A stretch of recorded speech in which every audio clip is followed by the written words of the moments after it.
बिस्मिल्लाहिर्रहमानिर्रहीम। पीर साहब ने ग्लास में मौजूद पानी पर आयत कुरानी पढ़कर दम किया और फिर सामने बैठी खूबरू हसीना पर पानी के छींटे मारे तो खूबरू हसीना ऐसे चीखने लगी कि जैसे उस पर तेजाब डाला गया हो। असर का टाइम था। वो दोनों हंसती मुस्कुराती आ रही थीं। शर्मीन शादी के बाद पहली बार मेके आ रही थी। उसके हमरा उसकी भाभी भी थी जो उसे लेने गई हुई थी। गाड़ी से उतरकर उन्हें घर पहुंचना होता था।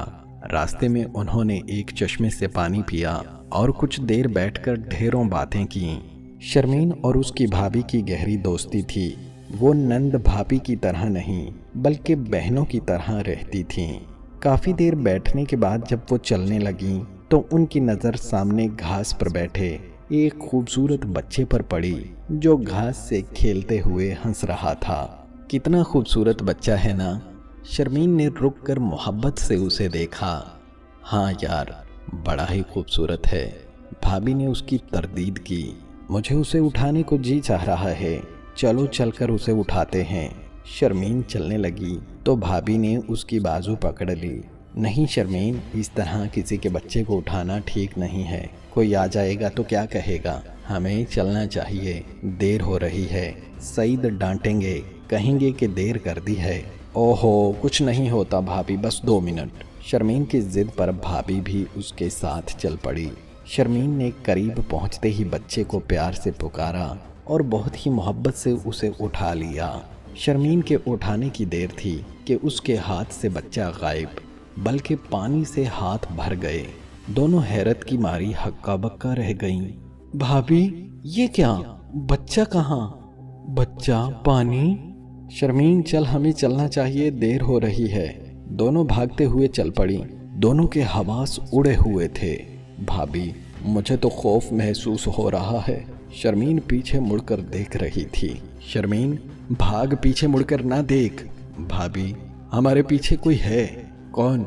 भाभी ने मुड़कर देखा तो एक औरत, सुर्ख कपड़े पहने, बाल खुले, दांत लंबे थे।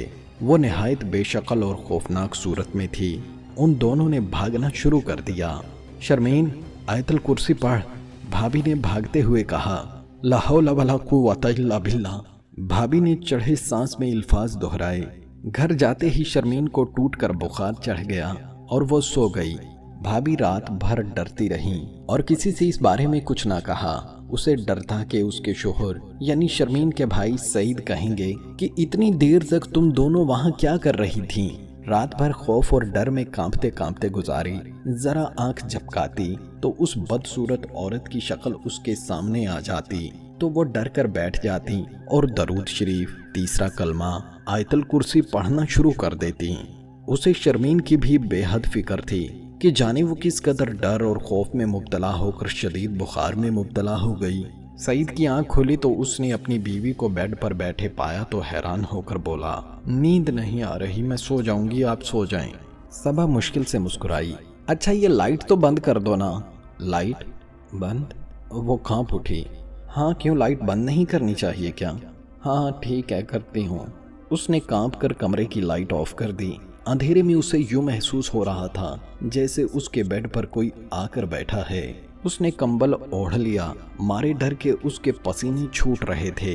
अचानक किसी ने उसका कंबल हटाया तो उसने देखा कोई सामने खड़ा है और उसकी आंखें जल रही हैं। वो चीख मार कर उठकर बैठ गई। सईद उसकी चीख से उठकर बैठा। क्या हुआ सबा? कोई है? कोई है? कौन है? लाइट ऑन करो, क्या है? उसने कांपते हाथों से लाइट का बटन दबाया तो कमरा रोशन हो गया। कौन है यहाँ? ख्वाब कोई देखा है क्या? सईद ने उसकी जानिब देखा जो डर से कांप रही थी। सो जाओ सबा, कोई नहीं है, वो लेटते हुए बोला। मैं लाइट ऑन छोड़ दूं? ओके।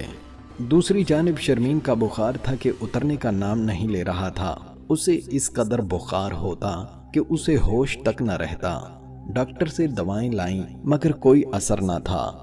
एक दिन शर्मीन कमरे में लेटी थी। जब अम्मी उसे दूध देने गई तो शर्मीन अपने आप में मगन बातें कर रही थी।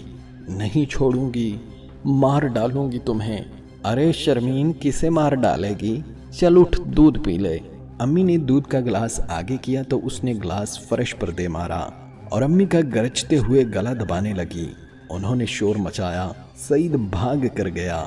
उन्होंने शर्मीन को बामुश्किल पीछे किया। वो ऐसे तो पीछे नहीं होती।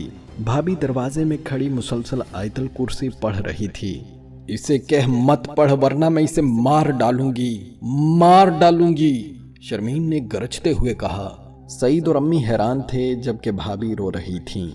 अम्मी और सईद उसकी हालत देखते हुए इलाके के बुजुर्ग पीर साहब को बुला लाए। पीर साहब जब आकर बैठे तो शर्मीन ठीक थी, मगर जब उन्होंने अपना अमल शुरू किया तो शर्मीन गर्दन झुकाकर आंखें बंद करके गरजने लगी। अम्मी, सईद और भाभी दीवार के पास खड़े मंजर देख रहे थे। सब खौफ महसूस कर रहे थे। भाभी तो मुसलसल कांप रही थीं। क्या चाहती है तू? पीर साहब ने सवाल किया। मैंने उससे बदला लेना है, शर्मीन ने गरजते हुए कहा। वो दरअसल शर्मीन नहीं बल्कि उसके अंदर बसी चुड़ैल बोल रही थी। क्या किया इसने? मेरा बच्चा मार डाला। भाभी का सर जैसे चकराया। वो जमीन पर दीवार का सहारा लेकर बैठ गई। बच्चा? हाँ, मेरा बच्चा इसने मार डाला। मगर इल्म मुझे बताता है कि इसने खुद नहीं मारा। वो तो तुम आदमजाद बड़े बहानेबाज हो। इसने बच्चा मार डाला। अब मैं इसे जरूर सजा दूंगी। मैं इसके साथ तब तक रहूंगी जब तक इसका बच्चा नहीं हो जाता। फिर मैं इस बच्चे को मारकर सुकून हासिल करूंगी। शर्मीन की आंखें लाल हो रही थीं। अम्मी की आंखों से आंसू बह रहे थे। सईद भी उदास खड़ा था। देख, छोड़ दे इसका पीछा वरना, पीर साहब ने जलाल से कहा। वरना क्या?